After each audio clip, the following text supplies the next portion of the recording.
welcome to Sabi Writers TV. I am Folakemi. So the last time when I brought you guys in to show you what we do here at Sabi Writers, I took you to our COO's office. Yes, the Chief Operating Officer, Felix Ukata. But today, yes, I promised you I'll be bringing our HOW. Yes, for those of you who don't know, HOW stands for Head of Writing. Yes, that's what we call her. So today I'll be taking you to meet our HOW. So if you want to know who she is, just stay tuned and we'll be right back after the short break.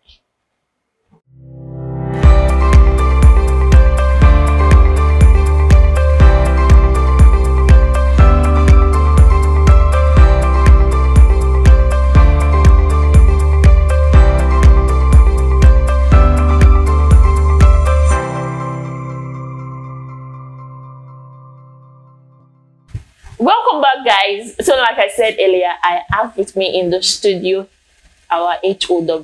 Yes, she is our Head of Writing, the Head of Writing division of Sabi Writers.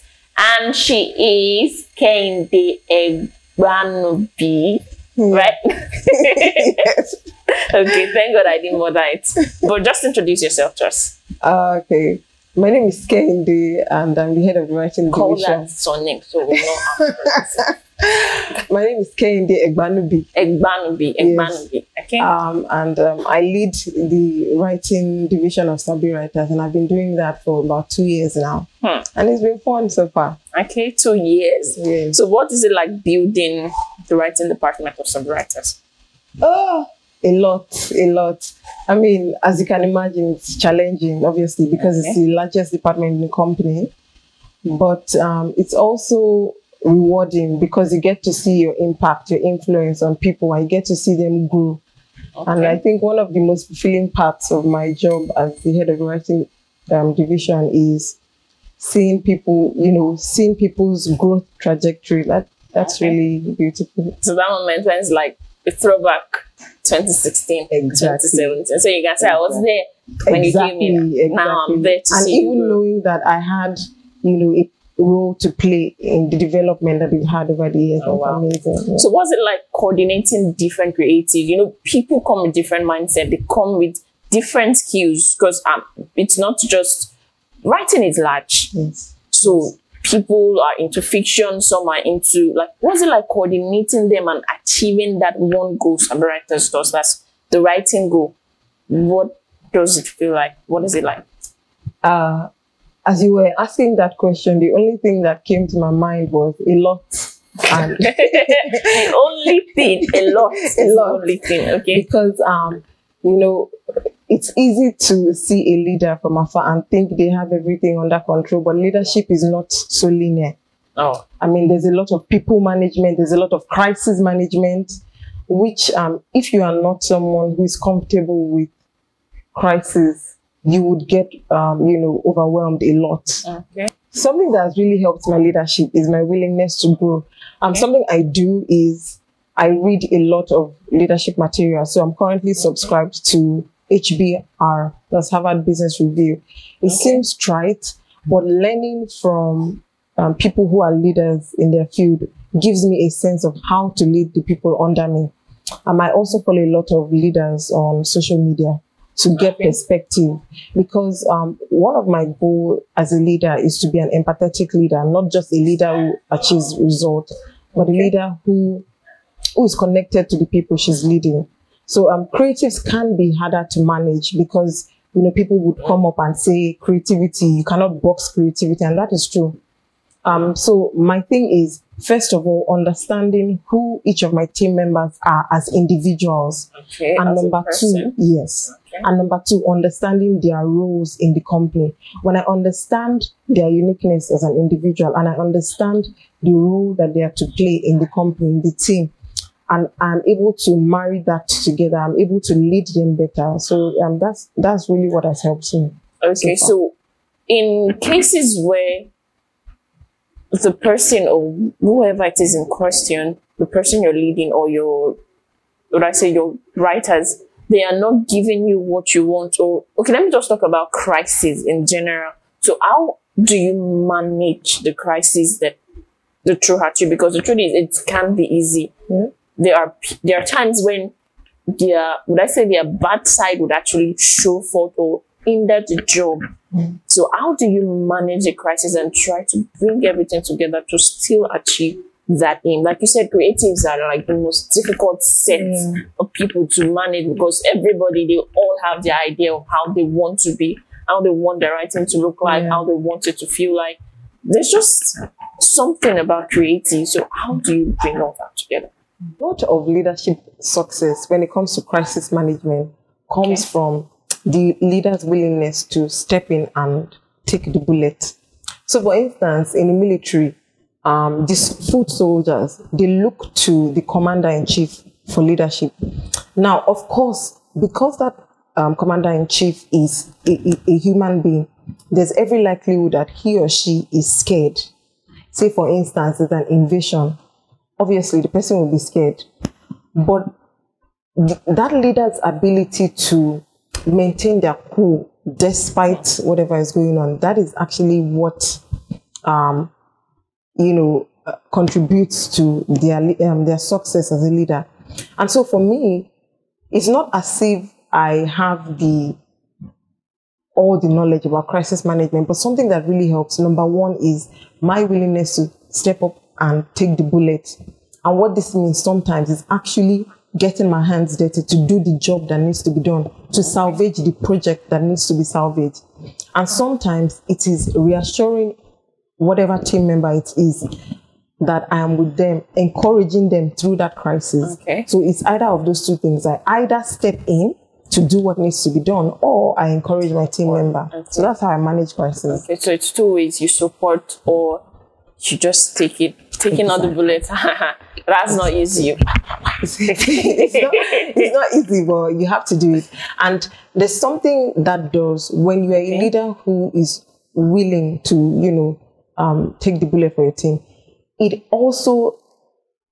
reinforces in your team the place of sacrifice, the place of going the extra mile. So, it's easy to think that a leadership is all about like, I'm just going to sit down and tell people what to do. Okay. But when your team sees you getting the work done, it sends a message that's subconscious, that it's okay to go the extra mile, to save a project, to meet a deadline. It's also about the message that the team member is receiving. Yeah. Okay, so it's actually very, very good for leaders to be conscious of the fact that what they do, what they say has an impact on who they are leading. Everything you do sends a message. Okay, so let me ask you this question, of what we're discussing. Describe your typical day at work, stepping into the building. What do you do? What's your mindset? What's your mind frame? Okay, to answer that plainly, there's no typical day for me because this happens a lot of the time. I think I've set my to-do list because I'm an organized person. I like to know what I want to do. But something can come up because I like to plan my day and everything is just upturned by one project, that we need to salvage.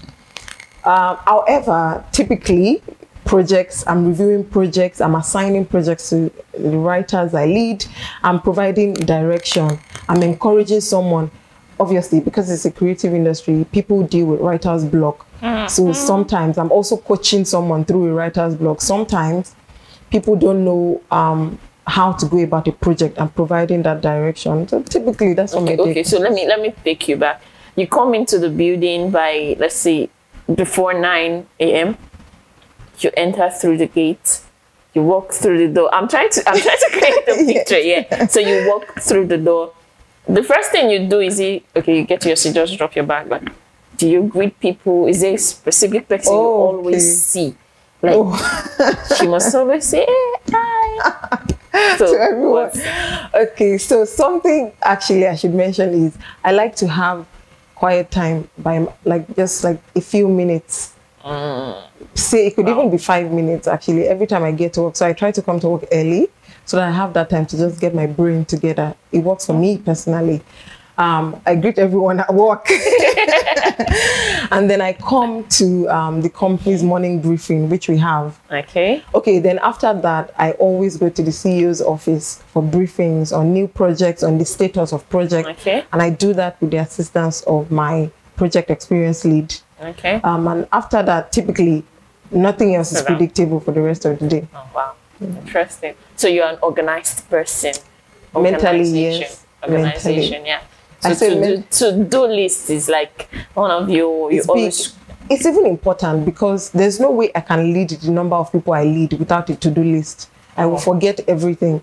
So having an itemized list of what I want to do helps me put things in check. Exactly. Okay. Wow, that's and interesting. It's even something you can use in your personal life. A to-do list is like a savior any day. And you talked about quiet time. Yeah. And that's really important because I feel like quiet time is not just you, like you prepare yourself mentally and know that, okay, yeah, that few minutes you just have to take in your environment and just organize yourself. Exactly. Also prepare because sometimes you already anticipate the pressure that the day will bring. And so having that quiet time helps you to just like prepare your mind to receive or manage that pressure. So what do you love most about your day? Your typical day. Okay, well, you said you don't actually have one a typical day. So what do you love most about your day or your job? Let's narrow it down. Your job. It's going to sound cliche, but I really enjoy the people I work with. Yes. So, I don't know. Everybody in Sabi Writers is sweet. So I don't know how, if I can say this on camera, but I was telling you this earlier. Okay. About how I really love your relationship with our community lead.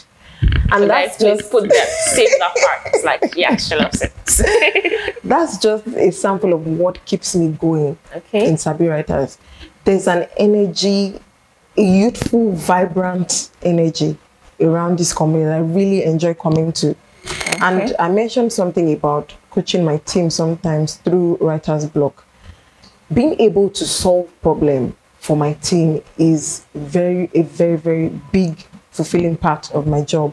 I mean, I'm trying to learn strategy at the moment. I'm trying to develop myself as a strategic leader. However, with the little strategy that I'm able to provide in my capacity as head of writing division, it's just fulfilling to just solve problem for my team, helping my team grow.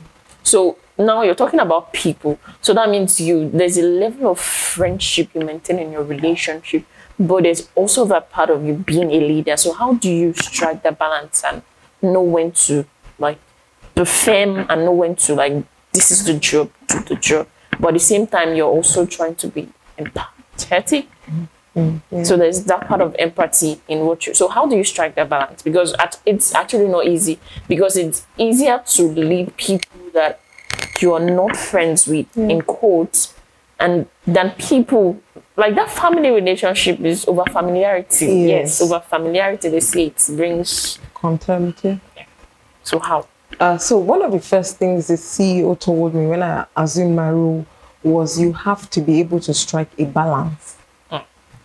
Now, because I'm smallish. You are not small. I'm saying her, she's not smallish. No, she's not. And because I lead people, you know, some of who are older than I am. Okay. At first, when I, took on this role, I was intimidated. But, the CEO told me, you have to strike a balance. There is a difference between Kehinde as Kehinde and Kehinde as the head of the writing division. Kehinde as Kehinde can afford to be whoever she is. But in Sabi Writers, I assume, an office. And so whenever I talk, whenever I make any decision, I am not making that decision as Kehinde. I am making it as the head of the writing department. And so the same authority that applies to me right now in that position will apply to you if you assume that position, will apply to someone else if they assume that position. And so that understanding really has helped me strike a balance between when am I interacting with this person as Kehinde and when am I interacting with this person as the head of writing department. At the beginning, it was hard for me, obviously, because I was just learning the ropes. But now it's really easy for me. And one of the things I ask when things get tense between a team member and I is, I ask them, please, are you relating to me as Kehinde or as the head of writing department? And that sets things straight. Wow, that question is really important, because most times, even when they tend to bring some matters to you that they feel like, okay, they are talking to you as a friend, and you're now advising them based on your role as their head, it sometimes get confusing, and it brings unnecessary rancor and beef. So what advice do you have for creative out there? Like, you are into the field yourself, you just don't manage creative, you're also a creative yourself. So what advice would you give to creatives out there that want to bring out their creative juice? They want, like, their creativity should flow. What advice do you have for them? Discipline. Just one advice. Just one. Okay. Discipline is a necessity for every writer, for every creative, really. It is what keeps you, it's what gives you traction, and you need traction, really. Think of the C.S. Lewis's of this world. Think of the Maya Angelou's of this world. This, subjected themselves to discipline, and it is because of that discipline that they were able to be creative at scale, especially for someone who wants to make profit from their art as a writer. So guys, you have a discipline. It's very, very important. It's the key for every creative that wants to optimize their creative process. And the truth is, I think most creatives also use that excuse of writer's block and procrastinate things. The truth is, writer's block exists. Yes, it exists. No one denies that fact, not even me. Yeah, of course. But we have to look for it. You have to know when it's actually writer's block you are facing, or you are not being disciplined enough to follow through and do that job. Exactly. And it's very, very important. So before we go, we want to ask one question like we did the last time. Yes, just one question. It's not difficult. So first, who is your favorite artist, Nigerian artist? This is going to be an unpopular one, but very easy. Shall I listen? Oh, okay. So you'll be singing just the chorus of what?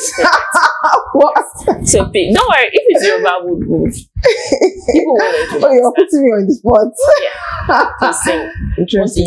Beautiful sonorous voice. Yeah, right. So my favorite song is from her previous album, her last album. And it's Kosontole. Yeah, I really love the song. Kosontole. There's nothing too hard for God. So she's my favorite artist, and that's my favorite song of hers. Okay, so tell us, we can't skip this part. She's the head of writing, so we have to ask her something related to books. So what's your favorite book? So I have two. Actually, I have a lot of favorite books. It's hard to choose. But there's two I read every year because they mean so much to me. Every single year. Wow. And that is Bidemi Sanusi's Chemist Journal. And C.S. Lewis's The Four Loves. I read them every year. The Four Loves. Yes. Wow. Okay. That's interesting. So she didn't give us one book, she gave us two books. And I can give you a lot more. No. We know she's the head of writing, but no, we don't have that much time.